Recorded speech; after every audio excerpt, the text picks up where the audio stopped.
लोजपा में बंगले की लड़ाई को लेकर चिराग पासवान और पशुपति कुमार पारस को चुनाव आयोग ने जोरदार झटका दिया है।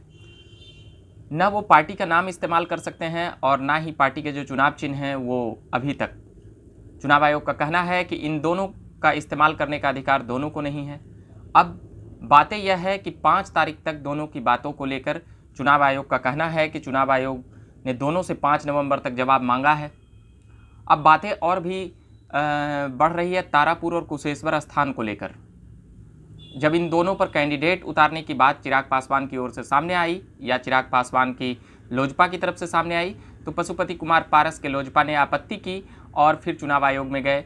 वहाँ से भी बातें निकल कर आई और ये बातें समझ में आई कि पशुपति कुमार पारस के जो गुट हैं उन्होंने आपत्ति जताई है और वो जदयू के नीतीश कुमार के तरफ चुनाव प्रचार करने की बात कही है। असली लोजपा होने का दावा पशुपति कुमार पारस भी कर रहे हैं और चिराग पासवान भी कर रहे हैं। चुनाव आयोग ने दोनों को इन दोनों नामों को लेकर, चाहे वह है लोजपा की पार्टी हो या फिर सिंबल की बातें हों, दोनों में से अभी किसी को इस्तेमाल करने का अधिकार नहीं दिया है। वहीं अब जो बातें आ रही है, चिराग पासवान का कहना है कि जो भी फैसला है वह 8 अक्टूबर के पहले आए, जो मौखिक रूप से चिराग पासवान की तरफ से कहा गया है।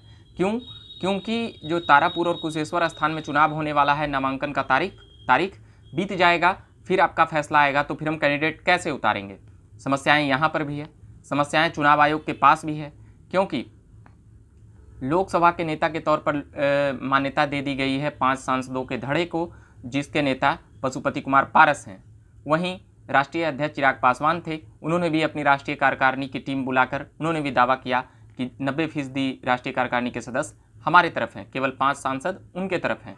ये बातें दोनों तरफ से जो बातें आई, उसके बाद चुनाव आयोग भी सख्ते में आई और चुनाव आयोग में भी सस्पेंस का जो दौर था वह चला और वह भी निर्णय लेने में कहीं ना कहीं सभी पक्षों को देखकर सही निर्णय पर चुनाव आयोग अब तक नहीं पहुंच पाई है, जबकि यह मसला 3 साढ़े 3 महीनों से चल रहा है।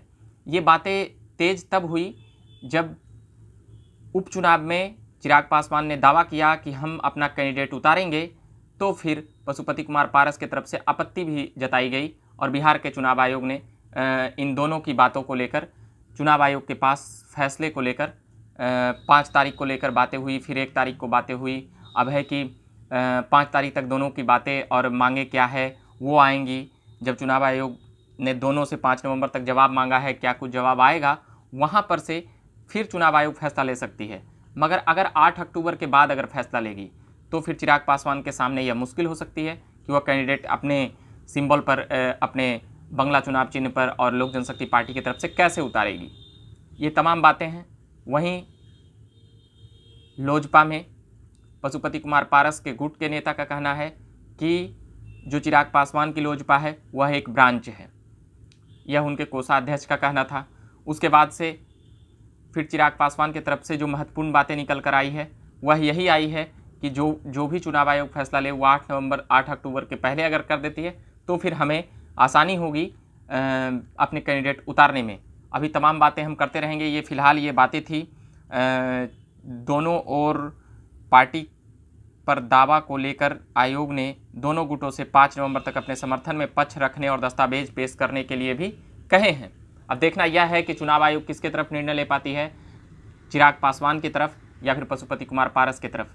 ये बातें तब उभरी जब दोनों में पार्टी के लिए अपनी एक द्वंद्व छिड़ गई कि हमारी पार्टी है। उसी वक्त से ये पूरा मसला चल रहा है।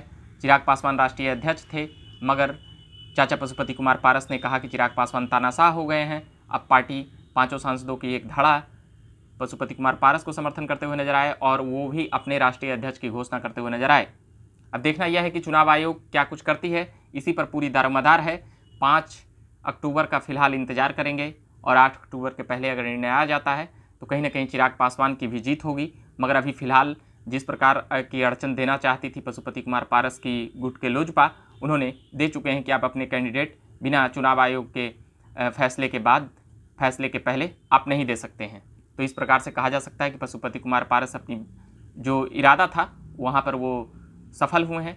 और अभी के लिए हम इतना ही कहेंगे। तमाम खबरें मैं दिखाता रहूँगा और सुनाता रहूँगा, बिहार का पॉलिटिकल अपडेट्स भी लाता रहूँगा। और मेरा नाम हुआ रविकांत। धन्यवाद।